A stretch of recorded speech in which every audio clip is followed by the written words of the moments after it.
राधे राधे। जय जय श्री राधे। श्री हरिवंश राधा वल्लभ लाल की जय हो। सभी संतों हरिभक्तों की जय हो। पूज्य गुरुदेव महाराज की जय हो। हमारे ठाकुर जी महाराज की जय हो। बांके बिहारी लाल की जय हो। वृंदावन धाम की जय हो। जय श्री राधे। श्री हरिवंश।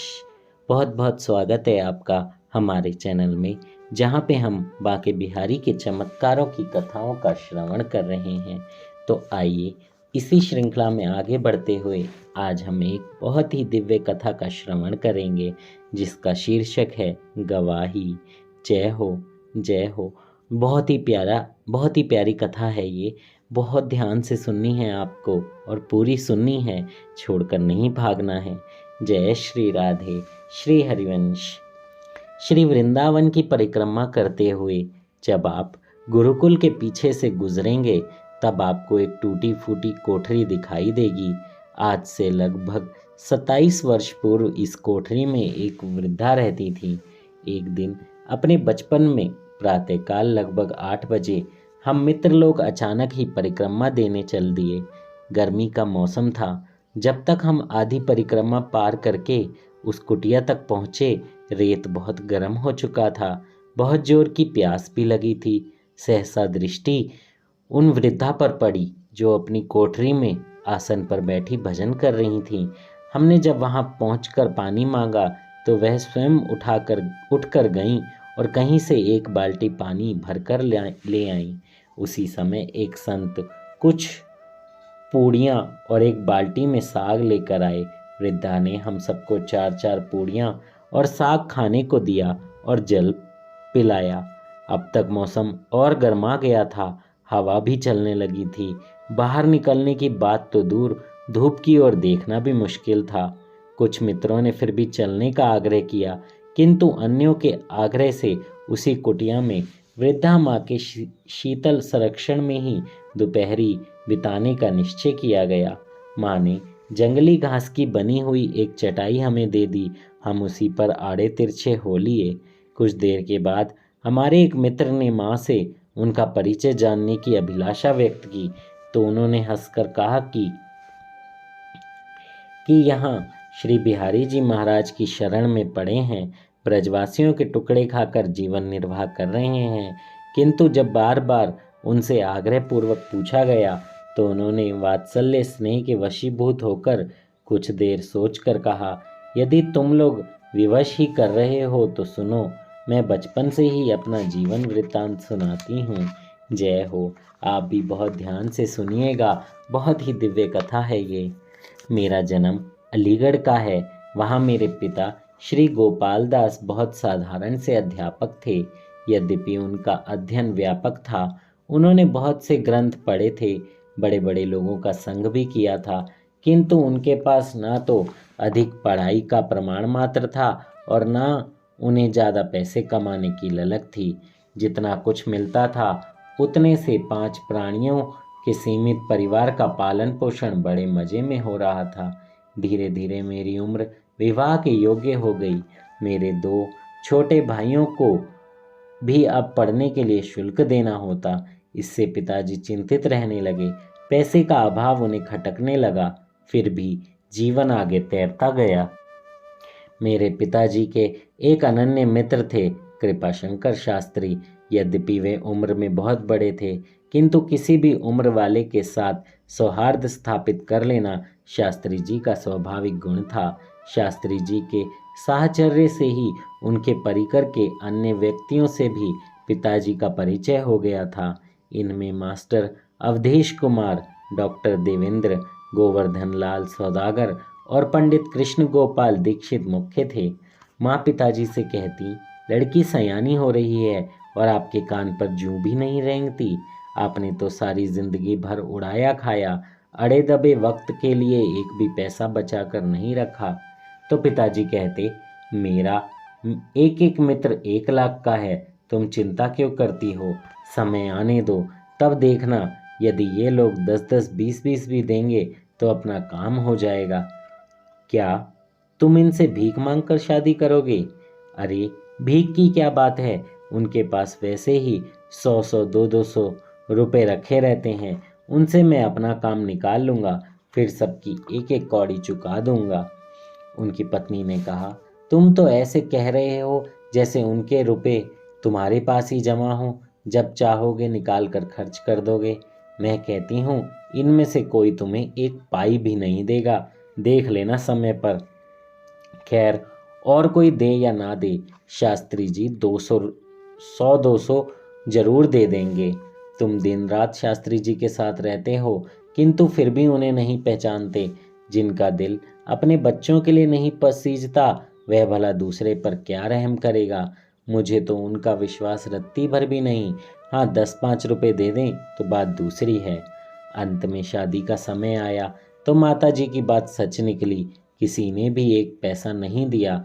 शास्त्री जी तो उल्टे मास्टर अवधेश और डॉक्टर देवेंद्र से यह भी कह आए कि गोपाल दास को 10-20 रुपए भी मत देना, अन्यथा यह चुकाएगा कहाँ से। उसका खुला हाथ है, जितना उसके पास पहुँचेगा वह उड़ा देगा। उसके पास जितना धन है वह साधारण शादी के लिए अपर्याप्त नहीं, जबकि उन्हें खूब पता था कि पिताजी का हाथ तंग है। अपने मित्र वर्ग के इस व्यवहार का पिताजी के दिल दिमाग पर बहुत खराब असर पड़ा और वे 2 दिन तक किंग कर्तव्य विमूढ़ से निष्क्रिय पड़े रहे। प्रश्न यह था कि अब पैसे की जुगाड़ कहाँ से हो। सेठ साहूकारों से मिल सकता था, किंतु बिना सोने चांदी की चीज गिरवी रखे वे कानी कौड़ी भी देने को तैयार नहीं थे। पिताजी के पास सोने का एक कांटा तक भी नहीं था। बड़ी विषम थी यह स्थिति भी। धीरे धीरे समय गुजरता गया। शादी का दिन बड़ी तेज रफ्तार से पास आने लगा। पिताजी अस्त व्यस्त से दिन भर इधर उधर भटकते फिरते और रात को बिना कुछ खाए ही पड़ जाते। चिंता उनको भीतर से भस्म किए डालती थी। कुछ देर चुपचाप पड़े रहने के बाद वे अचानक गर्म सांस का गुब्बार वातावरण में छोड़ अंतर्लीन हो जाते। अब शादी में केवल 5 दिन ही शेष रह गए थे। मैंने देखा पिताजी बहुत सा सामान एक तांगे में लाद कर ला रहे हैं। घर के चबूतरे पर उन्होंने सब सामान उतार दिया। पलंग, कपड़े, बर्तन आदि के अलावा और भी दान दहेज का छोटा मोटा सामान था। मोहल्ले के लोग आकर सामान को उलट पुलट कर देख रहे थे, कीमत पूछते और पिताजी की बुद्धिमत्ता की प्रशंसा करते। आज पिताजी के मुख पर निश्चिंतता की एक अपूर्व आभा थी। उनमें एक अद्भुत उत्साह था। उन्होंने बिना मेरे भाइयों के सहयोग के ही स्वयं सारा सामान घर के अंदर लाकर एक कमरे में सजा दिया। रात को खाना पीना होने के बाद माताजी ने पिताजी को बताया कि मकान बंधक रखकर यह सामान आया है, तो माताजी ने अपना माथा ठोक लिया। और जब उन्हें यह ज्ञात हुआ कि मकान लक्ष्मीचंद जी के यहाँ गिरवी रखा है, तो उन्होंने पिताजी को खूब खरी खोटी सुनाई। वे लक्ष्मीचंद की बेईमानी के बारे में निरंतर सुनती आई थीं। उसमें कुछ ऐसी तिकड़म थी कि जिस किसी का मकान उसने गिरवी रखा, फिर उसे कभी भी मालिक को वापस नहीं किया। वह 1000 की लिखा पढ़ी कराकर 500 देता था। दोहरी बही रखता था, एक असली दूसरी नकली। कोर्ट कचहरी के काम में बड़ा माहिर था। वकीलों को खुद परामर्श देता था। सार यह था कि माताजी को लक्ष्मीचंद जी के बारे में जो जानकारी थी, उससे उन्हें फैसला करने में देर नहीं लगी कि विवाह करने के बाद इस मकान पर लाला लक्ष्मीचंद का कब्जा होगा। पिताजी माताजी को बहुत तरह से समझाने की कोशिश कर रहे थे कि लक्ष्मीचंद पढ़े लिखे लोगों को ही बहका लेता है, मेरे साथ वह ऐसा नहीं कर सकता। फिर मैंने कोई इतनी लंबी रकम भी नहीं ली है, कुल 500 रुपये हैं। ईश्वर ने चाहा तो ट्यूशन टाशन करके 5-6 महीने में बराबर कर दूंगा। माताजी को पिताजी की बात पर बिल्कुल विश्वास नहीं था। वे समझती थी कि विवाह के बाद तो ये और बेफिक्र हो जाएंगे, किंतु उनका विचार गलत सिद्ध हुआ। शादी के उपरांत पिताजी ने घोर परिश्रम किया। उन्हें जो भी काम मिलता वे रात रात भर जाग कर पूरा कर डालते। इस प्रकार उन्हें केवल 4 माह में ही पूरे ऋण का भुगतान कर दिया। यद्यपि इस अवधि में उनका स्वास्थ्य आधा रह गया। कन्या की शादी के उपरांत गंगा स्नान करना भारतवासियों की एक परंपरा है।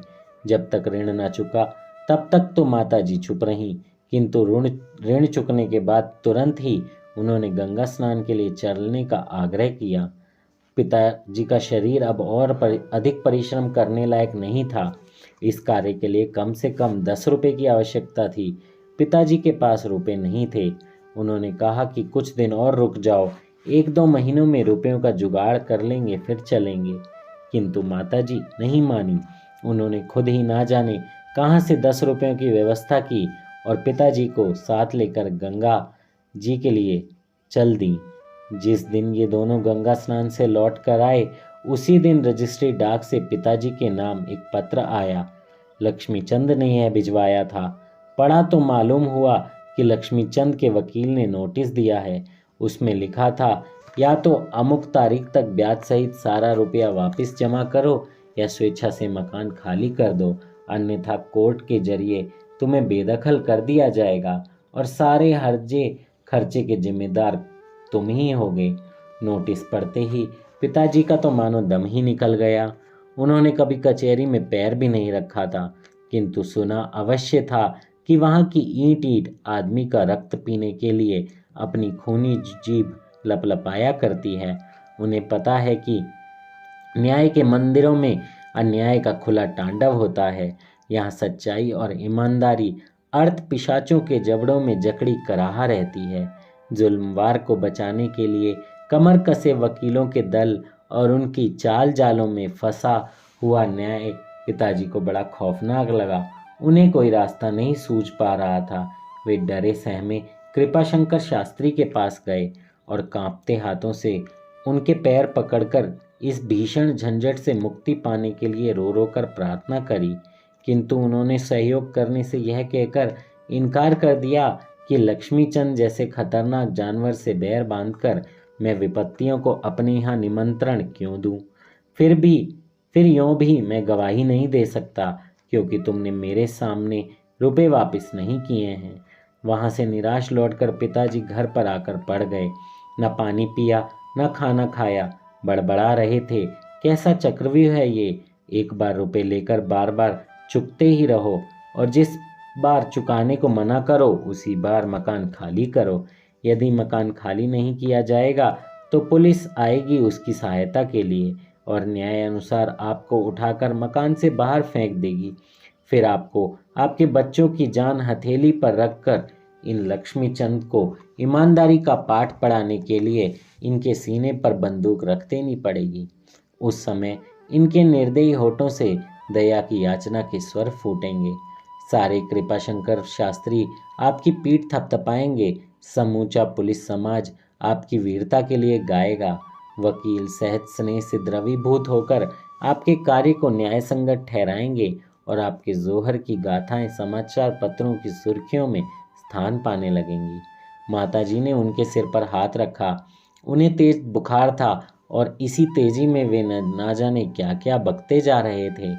मैंने छोटे मुन्ने को भेजकर डॉक्टर देवेंद्र को बुलाया, दवा दी और पिताजी सो गए।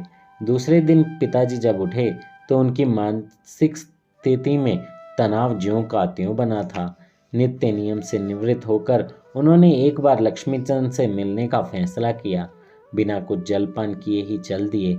माताजी को आशंका थी कि कहीं कुछ झगड़ा ना हो जाए, इसलिए वे खुद से भी पीछे चल दी।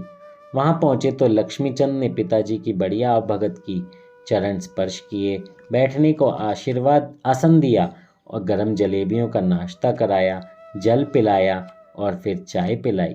जब बातचीत आरंभ हुई तो पिताजी ने कहा, सेठ जी, मैं गरीब ब्राह्मण हूँ। मैंने ईमानदारी से आपका ऋण चुका दिया है, ब्याज का एक पैसा भी दिया है, फिर नोटिस क्यों भिजवाया है? आप जैसे धनी मानी व्यक्ति को ऐसा करना किसी प्रकार की शोभा नहीं देता है। बतलाइए, आपके यहाँ पर क्या कमी है? प्रश्न कमी की नहीं है और न ही ईमानदारी की, बेईमानी की ही कोई बात है। दरअसल आपका मकान हमारे बहुत काम का है, हम तो उसे लेकर ही रहेंगे। आप हमारे घर पधारे हैं, आपने बातचीत के माध्यम से गुत्थी सुलझाने की पेशकश की है, इससे हम बहुत खुशी हैं। राजी राजी हम इतना कर सकते हैं कि आपने जो कुछ रुपया हमें लौटाया है वह वापस ले लीजिए। 100, 200 और भी आपको मिल सकते हैं, और इस मकान की रजिस्ट्री आप हमारे नाम कर दीजिए। और यदि आप इसके लिए राजी नहीं हैं तो इस धन का व्यय मैं मुकदमे लड़ने में करूँगा और मकान खाली करा लूँगा। उस स्थिति में आपके हाथ कुछ नहीं लगेगा। यदि मैं मकान बेच दूंगा तो बीवी बच्चों को लेकर कहाँ भटकूंगा। यह मेरे पुरखों की निशानी है। किसी गरीब की हाय लेना अच्छी बात नहीं है सेठ जी। ऐसा जोर जुल्म करना आपके जैसे संपन्न व्यक्ति को शोभा नहीं देता। देखिए पंडित जी, मैं बराबर आपसे तमीज से पेश आ रहा हूँ और आप गाली गलौज पर उतारू हैं। मुझे क्या शोभा देता है और क्या नहीं, इससे आपको क्या। मैंने आपके सामने एक प्रस्ताव प्रस्तुत किया है। आप बिना उत्तेजना के ठंडे दिल से इस पर विचार करिए। यदि आपको स्वीकार हो तो कल रजिस्ट्री कर दीजिए, आपको रुपए मिल जाएंगे। तभी मेरी माताजी ने उत्तेजित होकर कहा, हमें नहीं लेने रुपए, हम नहीं छोड़ेंगे अपना मकान। देखें कोई कैसे जोर जबरदस्ती से कब्जा करता है। जिसका कोई नहीं होता उसके बाके बिहारी होते हैं, हमारे ठाकुर जी होते हैं। रावण जैसे नहीं रहे फिर ये तो है ही किस खेत की मूली। सच्चाई की दुनिया को आंखों से छिपाया नहीं जा सकता। सच्चाई की दुनिया को आंखों से छिपाया जा सकता है पर ईश्वर से नहीं। वो तो हर जगह व्याप्त हैं। बाके बिहारी सब न्याय अन्याय सब देख रहे हैं, सबको फल देते हैं। जो जैसा कर रहा है वैसा ही भरेगा। चलिए यहाँ से, इनके सामने गिड़गिड़ाने से कोई लाभ नहीं। यह ऐसा ही ईमानदार और रहमदिल होता तो पहले ही यह क्यों ही खे खाता। दोनों माता पिता अपना बोझिल दिल लेकर वापस आ गए। घर आकर माताजी ने पिताजी से कहा, दीक्षित को या डॉक्टर को लेकर किसी वकील से मिलो, उनसे पूछो कि क्या करना है। पिताजी इन सब साथियों से ऊब चुके थे। इनमें से किसी के भी पास जाने की उनकी इच्छा नहीं थी। अंटी में दाम तो गांव गुलाम। जय हो। जब माताजी ने विशेष आग्रह किया तो वे घर से उठकर चल दिए। संयोग की बात ही समझ लीजिए, उस दिन हरियाली तीज होने के कारण एक विशेष बस श्रद्धालुओं को श्री बांके बिहारी जी महाराज का झूलन उत्सव दिखाने के लिए वृंदावन आ रही है। बिना इस बात का पता लगाए कि बस कहाँ और क्यों जा रही है, पिताजी उसमें चढ़ गए। उस बस पर पिताजी का पुराना शिष्य कंडक्टर था। उसने विशेष आवभगत के साथ बैठने का स्थान दिया और बार बार उनसे आग्रह किया कि कुछ सेवा बताइए। पिताजी क्या सेवा बताते। उन्हें जिस सेवा की आवश्यकता थी उसे वह कर नहीं सकता था, और जिस सेवा के लिए उसका आग्रह था उससे पिताजी कोसों दूर थे। कंडक्टर से ही पिताजी को मालूम हुआ कि यह बस विशेष अवसरों पर वृंदावन जाती आती रहती है। आज भी यात्रियों को श्री बांके बिहारी जी के दर्शन कराकर रात में ही वापस आएगी। श्री बांके बिहारी जी का नाम तो पिताजी ने पहले भी सुना था, किंतु दर्शन नहीं किए थे। अब जब उन्हें यह पता चला कि अनेक व्यक्ति इस तरह केवल बांके बिहारी जी के दर्शन के लिए जाते हैं, तो उनका चित्त एक अभूतपूर्व तृप्ति का अनुभव करने लगा। पिताजी की रसविहलता से उत्साहित होकर कंडक्टर ने बिहारी जी के चमत्कार की कुछ घटनाएं उनको सुनाई, जिन्हें वह विभिन्न यात्रियों से सुन चुका था। उसने उसी संदर्भ में अपने को भी ला खड़ा किया और बोला, आप तो जानते ही हैं, मेरे माँ बाप बचपन में ही मुझे छोड़ गए। भैया भाभी ने घर से निकाल दिया। मेरा पढ़ना छूट गया। परिस्थितियों की विपरीतता के कारण वैसे भी मेरी पढ़ने में कोई रुचि नहीं थी। इसके बाद पेट भरने के लिए बड़े बड़े पापड़ बेलने पड़े। रहने सहने खाने पीने आदि का कोई ठिकाना नहीं रहा। उस समय मैं भीख मांगने के ख्याल से वृंदावन भी आया। 2-1 दिन क्षेत्रों में रोटियां खाईं।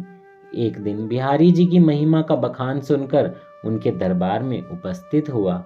अपनी असहाय स्थिति का स्मरण कर मैं उनके सामने खड़ा खड़ा खूब रोया और रोता ही रहा। मेरी आंखों से गंगा यमुना की धाराएं प्रवाहित हो गईं। इतना कहते कहते कंडक्टर की आंखें झलझला आईं, कंठ गदगद हो गया, वाणी रुक गई। जब प्रेम रस का वह ज्वर कुछ थमा तो उसने आगे बताया, जब मेरे आवेग की गति संयत हुई तो मैंने बिहारी जी के सामने साष्टांग प्रणाम किया। उस समय में मन ही मन में उनसे यह याचना कर रहा था कि हे प्रभु, यदि आप मेरे सच्चे दीन दयाल करुणानिधि और असाध्य साधक हो तो मेरा उद्धार कर दो, मुझे व्यवस्थित जीवन जीने का मौका तो दो। आदि आदि। जब मैं साष्टांग दंड प्रणाम के उपरांत उठकर खड़ा हुआ तो क्या देखता हूँ, मेरी एक दूर की रिश्ते की मौसी मेरे सामने खड़ी है। वे मुझे लिवाकर अपने साथ एक धर्मशाला ले आईं जहाँ वे ठहरी हुई थी। घर संपन्न था किंतु उसका कोई और नहीं था। 2 लड़कियां थीं, शादी हो गई थी। पति बहुत वर्ष पहले ही परमेश्वर को प्यारे हो गए। धर्मशाला में पहुंचकर जब उसने मेरी स्थिति के बारे में जानकारी ली तो उसे बड़ी दया आई। उसने कहा, मेरी 3 बसें चलती हैं, तू एक बस की देखभाल कर लिया कर, दाल रोटी का घाटा नहीं है। मौसी की बात सुनकर मैं श्री बांके बिहारी के प्रति कृतज्ञ हो रहा था। कैसे करुणा वरुणाले हैं प्रभु, एक क्षण की भी देर नहीं लगाते। मेरे मन प्राण उनकी कृतज्ञता में भर गए। जय हो, बोलो बांके बिहारी लाल की जय हो। कितने दयालु हैं हमारे ठाकुर जी, सब भक्तों पर अपनी अहेतु की कृपा जरूर करते हैं। उनके द्वार में किसी भी भाव से चले जाओ, सोचो ये बेचारा गरीब सिर्फ इसलिए गया कि रोटी दाल खाना पीना छत नहीं है और भगवान ने उसे एक क्षण में छत दे दी। देखिए, यही हम लोग सब गलतियां करते हैं। वो बांके बिहारी हैं, वो खुद अपने आप को न्यौछावर कर देते हैं भक्त के लिए, और हम सब क्या मांगते हैं, पैसा, गाड़ी, बंगला, बच्चे, बीवी, परिवार। अरे बांके बिहारी मंदिर में जाइए तो बांके बिहारी को मांगिए, और कुछ मांगने की जरूरत ही नहीं है। उनसे उनको मांग लिया, वो सामने मुस्कुरा दिए और दर्शन दे दिए तो जिंदगी जीने का आनंद ही कुछ और हो जाएगा। वो प्यारी सी मुस्कान, वो प्यारा सा चितवन, वो प्यारा सा कन्हैया टेढ़ी टांग करके मुरली बजाता हुआ खड़ा हुआ अपने प्यारे से बांके बिहारी स्वरूप में हमें निहार रहा है। हम उसको निहार रहे हैं और यही देखते देखते हम उनमें समा जाएं। बस यही भाव मांगिए। संसारी वस्तुएं मांगकर हम बस पता नहीं क्यों अपना समय बर्बाद करते हैं। पर यह भी ठीक है, हम माया में बंधे हुए हैं, हमें यही सब अच्छा लगता है, यही सब हमसे मांगा जाता है। बिहारी जी ने इतना मन शुद्ध भी नहीं रखा कि हम उनसे उनको मांग पाएं। लेकिन आप जब कभी भी बिहारी जी जाएं तो उनसे उनको मांगिए, कुछ और मत मांगिए। सांसारी वस्तुएं मांगेंगे तो 84 के चक्कर में फंसे ही रह जाएंगे, कभी पार नहीं हो पाएंगे। जय हो, जय श्री राधे। अब मौसी ने मुझे गोद ले लिया। श्री बिहारी जी की कृपा से मौसी का कामकाज मैं ही देखता हूँ। आज आटे में घाटा नहीं। घर में पत्नी बच्चों के अतिरिक्त और कोई भी भूखा प्यासा भूला भटका आ जाता है तो उसे भोजन जरूर मिलता है। मुझे अपना बचपन याद है, फिर भी मेरे पास जो कुछ है वो श्री बिहारी जी का है। पिताजी ने पूछा, इस गाड़ी पर कोई दूसरा कंडक्टर क्यों नहीं है? जब तुम स्वयं जब यह काम करते हो तो गाड़ियों की देखभाल कैसे हो पाती है? उसने बताया, यह पूरी गाड़ी तो रिजर्व है, इस पर कंडक्टर की जरूरत नहीं, पर जब भी गाड़ी वृंदावन आती है मैं इसमें जरूर आता हूँ। मेरा मन अब यह करता है कि वृंदावन वास करूं, किंतु मौसी नहीं मानती। उन्हें धन संपत्ति बढ़ाने का बड़ा शौक है। एक गाड़ी नई खरीदी है। अब तक वृंदावन आ गया था। गाड़ी रेलवे स्टेशन के पास किशोरपुरा पर आकर रुकी। पिताजी की इच्छा हो रही थी कि अपनी दारुण दशा का संकेत कर उससे कुछ सहायता मांगी जाए। उनके अहम ने उनको इतना नीचे ना उतरने दिया। गाड़ी को 2 घंटे वृंदावन में ठहरना था। तब तक यात्री इच्छा अनुसार दर्शन मेला का आनंद प्राप्त कर सकते थे। पिताजी को उनका शिष्य अपने साथ बिहारी जी मंदिर ले आया और दर्शन कराए। कामना कल्पतरु श्री बांके बिहारी जी महाराज के सामने पहुंचते ही पिताजी अपने योगक्षेम की डोर उनके हाथों सौंपकर निश्चिंत हो गए। ठाकुर जी की स्निग्धता, भव्यता और दयालुता की वर्षा जैसे पिताजी के ऊपर होने लगी। उनकी आत्मा का मालिन्य उसकी धारा में बह गया। अर्ध रात्रि के लगभग पिताजी उसी बस से अलीगढ़ पहुंच गए। इस समय उनकी आत्मा में बड़ी शक्ति थी। अब उन्हें किसी के सहयोग की आवश्यकता नहीं थी, किसी के बल की अपेक्षा भी नहीं थी। आज उन्हें सबसे बड़ा संबल जो मिल गया था। जय हो, जय हो। उनके दर्शन करने के बाद जब ऐसी भावना आ जाए मन में तो समझ जाइए आपको सब कुछ मिल गया हो। बिना किसी वकील बैरिस्टर की सहायता से रात को ही पिताजी ने नोटिस का उत्तर स्वयं लिखा और बोला, मैंने जो रकम उधार ली थी उसे मैं किश्तों में ब्याज सहित अदा कर चुका हूँ। अब मेरे पास उनका एक भी पैसा शेष नहीं है। अगले दिन उसकी रजिस्ट्री उन्होंने लक्ष्मीचंद के वकील के पते पर कर दी, किंतु इतने से ही बात खत्म होने वाली नहीं थी। नोटिस का उत्तर पाकर लक्ष्मीचंद ने मेरे पिता पर सूद सहित रुपयों की नालिश कर दी। पिताजी के पास समन आया। जिस समन के नाम से पिताजी को बहुत डर लगता था, उसे आज उन्होंने बिल्कुल सहज रूप में एक ऐसे निमंत्रण के रूप में स्वीकार किया जिसमें पिताजी को कोर्ट में जाकर अपनी बात स्वयं या वकील के माध्यम से हाकिम को बतानी थी। तारीख पर पिताजी अकेले ही कोर्ट गए।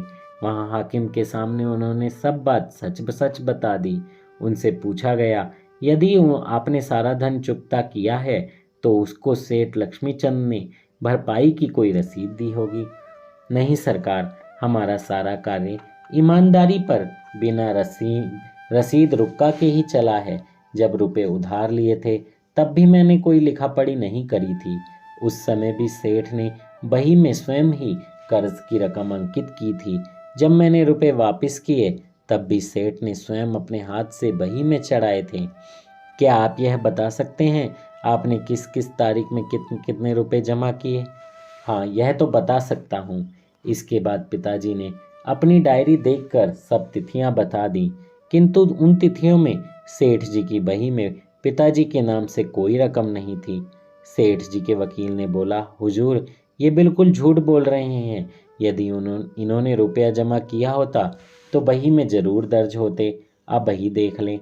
यह कहकर वकील ने स्वयं बही के पन्ने खोल कर दिखाए, किंतु उनमें उन तारीखों में पिताजी के नाम कोई रकम जमा नहीं थी। मुंसिफ साहब ने फिर पिताजी से पूछा, जब आपने रुपए दिए तो बही में जमा किया गया होगा? बराबर हुजूर, मैंने बताया ना, सेठ जी स्वयं अपने हाथों किश्तें बही में जमा की हैं। पिताजी विश्वास के साथ बोले। मुंसिफ ने फिर सोचकर कहा, पर यहाँ तो एक भी किश्त जमा नहीं है।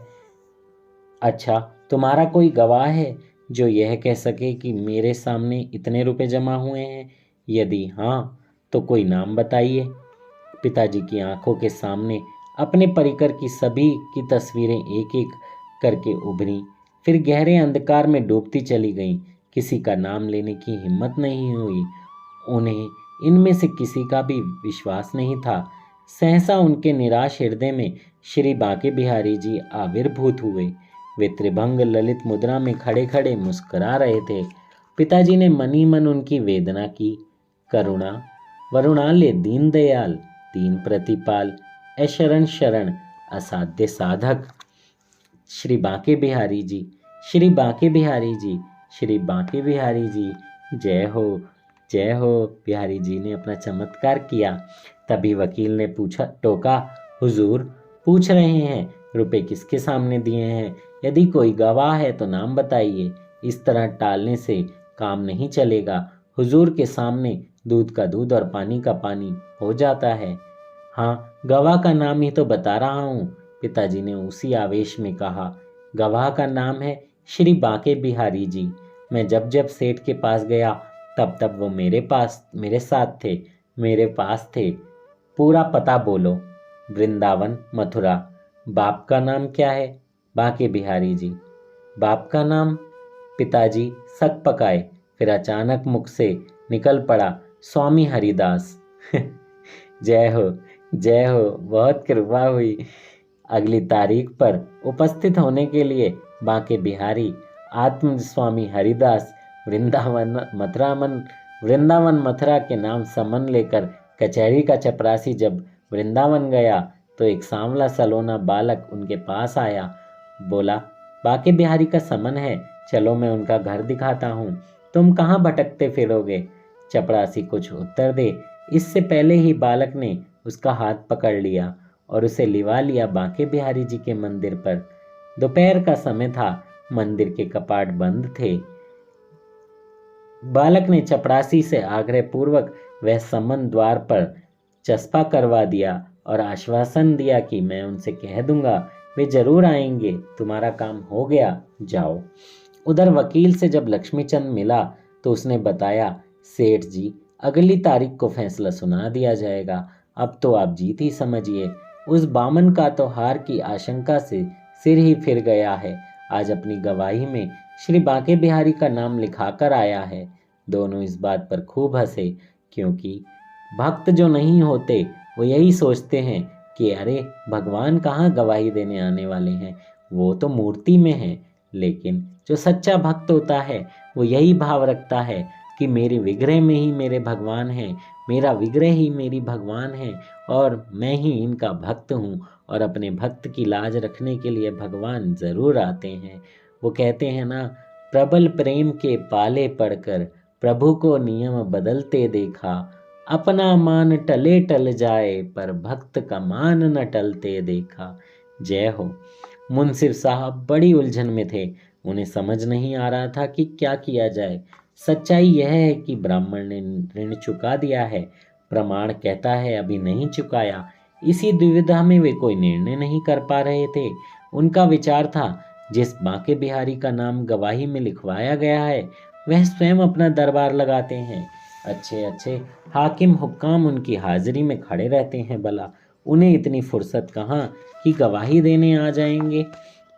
यह मुकदमा खत्म नहीं हो सकता। कम से कम मैं अपनी कलम से कोई फैसला देने की स्थिति में तो नहीं हूँ। अगली तारीख में अब केवल एक ही दिन शेष रह गया।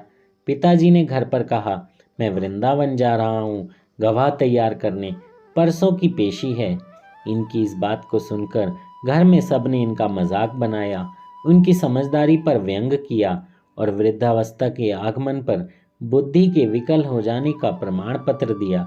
किंतु पिताजी ना टले। वे रात को वृंदावन आए। श्री बांके बिहारी जी के मंदिर में जाकर रो रो कर याचना की, हे प्रभु, हे स्वामी, हे अंतर्यामी, अब आप मेरी लाज आपके हाथ में है। वे बांके बिहारी जी के सामने खड़े उनकी रूप माधुरी को निहार निहार कर अश्रु बहाते रहे। जब दर्शन बंद हो गए तो उनकी देहली पर ही सिर रखकर सो गए। रात को स्वप्न में प्रकट होकर बिहारी जी ने कहा, गवाही मैं अवश्य दूंगा। अब प्रातःकाल हो चुका था। यमुना स्नान और वृंदावन की परिक्रमा जाने वालों की चहल पहल मंदिर के सामने से ही गुजरने लगी। वे सब श्री बिहारी जी की देहली पर माथा टेक कर कुंज बिहारी श्री हरिदास का स्मरण करते आ जा रहे थे। पिताजी उठकर चल दिए। उन्होंने भी यमुना स्नान किया, वृंदावन की परिक्रमा करी, बिहारी जी के दर्शन किए, प्रसाद लिया और शाम को घर आ गए। पिताजी को छोड़कर सबको यही विश्वास था कि मुकदमे का फैसला लक्ष्मीचंद के हक में होगा, लेकिन पिताजी को पूरा पूरा भरोसा था कि बिहारी जी मेरी गवाही जरूर देंगे और मैं ही मुकदमा जीतूंगा। वे अपने इस भरोसे को सबसे कहते फिरते थे, किंतु उन लोगों ने इसे एक सनक के अतिरिक्त कुछ नहीं माना। निश्चित तारीख को कचहरी में मुंसिफ के सामने मुकदमा पेश हुआ। मुंसिफ ने पिताजी से पूछा, तुम्हारा गवाह आया है? आया है सरकार, पिताजी का उत्तर था। तभी चपरासी ने आवाज लगाई, बांके बिहारी गवाह हाजिर हों। जय हो, जय हो। हम भी ऐसे ही बुलाएंगे, बांके बिहारी जी साक्षात हाजिर हों, हमें दर्शन दो। ये तो प्रेम की बातें हैं, प्रेम करने वाला ही समझ सकता है और प्रेम से ही ऐसे दृढ़ संकल्प के साथ हम बुला भी सकते हैं और वो आ भी जाएंगे। ये भी मैं गारंटी के साथ कहता हूँ। बस मन में वो भाव पक्का होना चाहिए। हमारे भाव पक्के नहीं हैं, हम भावों के बहुत कच्चे हैं। आज कुछ हैं तो कल कुछ हैं, इसलिए हमें ठाकुर जी नहीं मिलते हैं। जिनके भाव पक्के होते हैं उन्हें बांके बिहारी जी ज़रूर दर्शन देते हैं। हमारे गुरुदेव ठसक से कहते हैं राधा रानी ज़रूर आएंगी दर्शन देने, सिर्फ आपका मन पक्का होना चाहिए। वो ज़रूर दर्शन देंगी, कैसे भी दें, कभी भी दें, किसी भी क्षण में दें, लेकिन आपकी ठसक ऐसी होनी चाहिए कि राधा रानी मेरी हैं, मैं उनके दर्शन करूँगा, वो मुझे दर्शन देने आएंगी। जब इस ठसक से आप राधा राधा नाम जप करेंगे तो वो ज़रूर आएंगी, 101% आएंगी। मेरे गुरुदेव कभी गलत नहीं बोलते, वो सब बिल्कुल सच बोलते हैं। मैं भी इसी ठसक से यही बोलता हूँ। राधा राधा नाम जप कीजिए, आपका कल्याण होगा, ज़रूर होगा, 100% होगा। लिख कर भी दे सकता हूँ। बस आप उस मन से नाम जप कीजिए कि उस टाइम आपके मन में कोई इंद्रिय तृप्ति की कामना नहीं हो, सिर्फ राधा रानी की एक प्यारी सी मूर्ति हो और राधा राधा राधा राधा आप उन्हें पुकार रहे हो और पुकार का भाव यही हो कि एक बार दर्शन दे दो, वो ज़रूर आएंगी। जय हो। किंतु जब ये आवाज़ लगी कि बांके बिहारी हाजिर हों, जवाब नहीं आया। इजलास में तमाशबीनों के वार्तालाप का क्रम धीरे धीरे प्रारंभ होकर ऊंचा उठने लगा। जब दूसरी आवाज़ पड़ी कि बांके बिहारी गवाह हाजिर हों, तब भी कोई जवाब नहीं आया।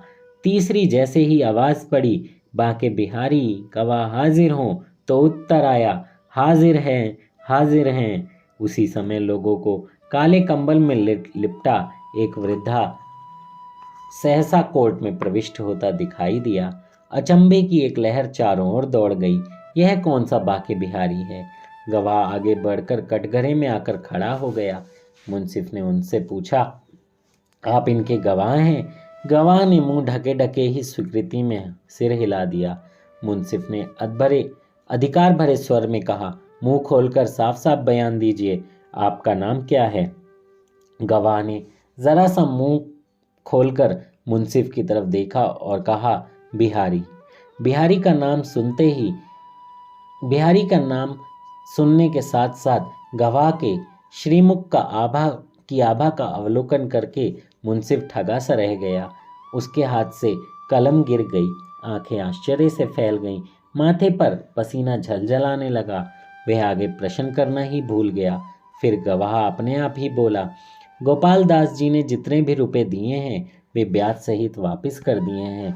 यदि आप इस बात का प्रमाण चाहें तो लाला लक्ष्मीचंद की गद्दी के सीधे हाथ की ओर वाली अलमारी के ऊपर के खन में एक पीले रंग की बही रखी है।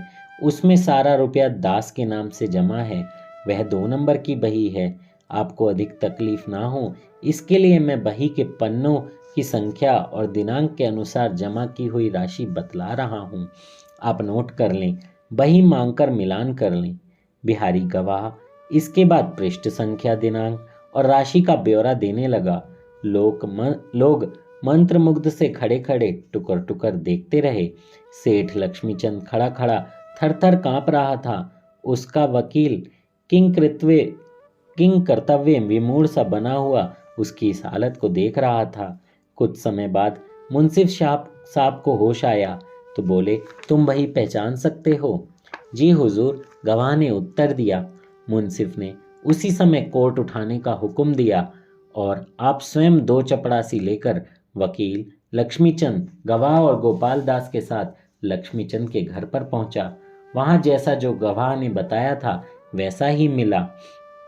मुंसिफ ने पलट कर देखा, गवाह अब वहां नहीं था। मेरे पिता गोपाल दास श्री बिहारी जी महाराज की इस हेतु की कृपा का आस्वाद पाकर फिर कभी घर नहीं लौटे। जय हो, जय हो, हमारे बांके बिहारी लाल की जय हो। न्यायाधीश ने भी अगले दिन त्यागपत्र देकर जीवन भर अनन्यता के साथ वृंदावन वास किया। इस घटना से संबंधित अन्य सभी व्यक्तियों पर भक्ति का एक ऐसा रंग चढ़ा कि वे संसार के काम के नहीं रहे। जय हो, सब के सब वृंदावन आकर यहाँ की लता पताओं में खो गए। बांके बिहारी लाल की जय हो, जय हो। बांके मते जान बाकी ये बात, सु बाकी ये घात लहे को तिहारी। बाकी निकुंज गली बन बाकी, सु बाकी बसीठी विलाकनी हारी। हाँ क्यों भजन अनन्य को धन, बाकी ये मौज लहे को तिहारी। बाकी विहार करे मिली मानवी, बांके बिहारिनी बांके बिहारी जय हो। जय श्री राधे। बांके बिहारी लाल की जय हो। हमारे ठाकुर जी महाराज की जय हो। सभी संतों हरिभक्तों की जय हो। इन दिव्य कथाओं के माध्यम से हमें ये पता चलता है कि बांके बिहारी अपनी कितनी अहेतु की कृपा अपने भक्तों पर करते हैं, संतों पर करते हैं। और इस कृपा के बाद जो भक्तों का जो उनकी ज़िंदगी का जो ठिकाना होता है वो बदल जाता है। और उस कृपा का अनुभव सिर्फ वही लोग कर सकते हैं जो इस कृपा को महसूस कर पाते हैं। जय श्री राधे। इन कथाओं को सुनने के बाद आप भी अपने जीवन में बांके बिहारी के नाम की माला को बढ़ाइए, राधा राधा नाम की माला को बढ़ाइए और आनंद में अपनी ज़िंदगी काटिए, क्योंकि भगवान के सिवा हमारा कोई भी नहीं है। आदमी तो एक दूसरे से इतनी नफरत करते हैं कि साथ खड़े होने की बजाय लात मारते हैं, पर भगवान जैसे ही लात मारता है कोई, भगवान उस आदमी को दोनों हाथों से पकड़कर गले से लगा लेते हैं, बोलते हैं तू मेरा है, तू कहाँ गिरेगा, तुझे नहीं गिरना है, तुझे तो बहुत आगे जाना है। जय श्री राधे। श्री हरिवंश। कथा कहने में मुझसे कोई त्रुटि हुई हो तो मुझे क्षमा कीजिएगा। और हाँ, एक बात और कहना चाहूँगा, हमारा ऑनलाइन बाल गुरुकुल भी है, जिसमें हम 5 से 10 साल के बच्चों को और 11 से 15 साल के बच्चों को सनातन संस्कृति के बारे में, हमारी कृष्ण कृपाओं के कथाओं के बारे में और उनको अपनी ज़िंदगी कैसे अध्यात्म मार्ग में जोड़नी है, कैसे उन्हें भक्ति करनी है, ये सब हम सिखाते हैं। ये क्लास संडे को 1 घंटा होती है। अगर आप भी अपने बच्चों को जोड़ना चाहते हैं तो कमेंट बॉक्स में हमें नंबर भेज दीजिए, हम आपको मैसेज करेंगे। जय श्री राधे। श्री हरिवंश। राधा वल्लभ लाल की जय हो। बांके बिहारी लाल की जय हो। वृंदावन धाम की जय हो। जय श्री राधे। चैनल को जल्दी से सब्सक्राइब करके शेयर कर दीजिए। जय श्री राधे।